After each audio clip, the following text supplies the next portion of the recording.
লেখ আরো একটা লেখ লেখ লেখ তোর বাজে আব্দুল্লাহ রে লিখবে এই মার্কেটে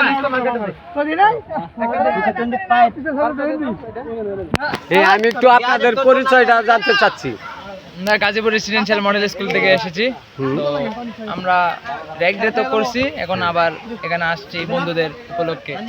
তারা শেষ বিদায় হিসেবে আমরা এখানে পরীক্ষা আছে, সেজন্য আমরা এখানে ঘুরতে এসেছি, এনজয় করতে এসেছি। আর তো এরকম দেখা হবে না, তাই সবাই মিলে।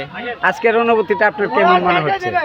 আজকের অনুভূতি তো খুবই আনন্দময়, কারণ বন্ধুদের সাথে এরকম স্কুল লাইফের লাস্ট মোমেন্টে এরকম একটা অনুভূতি সবারই মনে থাকার মতো স্মৃতিময়। সবাই মিস করে এই লাইফটাকে।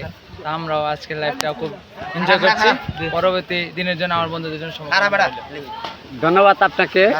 আপনাদের কার কি অনুভূতি হচ্ছে এটা একটু জানতে চাই। অনুভূতি বলার মতো না, অনুভূতি কোনো বলার মতো না, অনেক ভালো লাগছে, বলার মতো না, মানে ভাষায় প্রকাশ করার মতো অনুভূতি, ভাষায় প্রকাশ করতে পারতেছেন না, এতটা ভালো লাগতেছে সকল বন্ধু বান্ধব একসাথে হয়ে। তো তো ধন্যবাদ। আসলে আপনাদের স্কুলের নামটা আবার বলেন। Gazipur residential model school college. হ্যাঁ, ধন্যবাদ।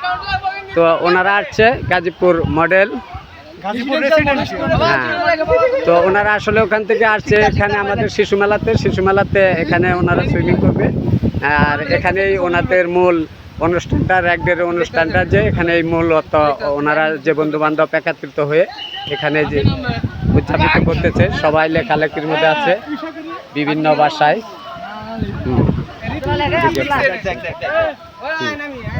এই দেখেন এদের লেখাটা, তার মানে স্কুল লাইফ শেষ হওয়ার হইতেছে, ওনাদের কলেজ লাইফ শুরু হবে।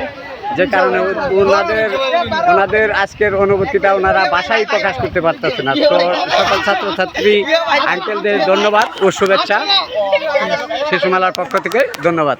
আসসালামু আলাইকুম।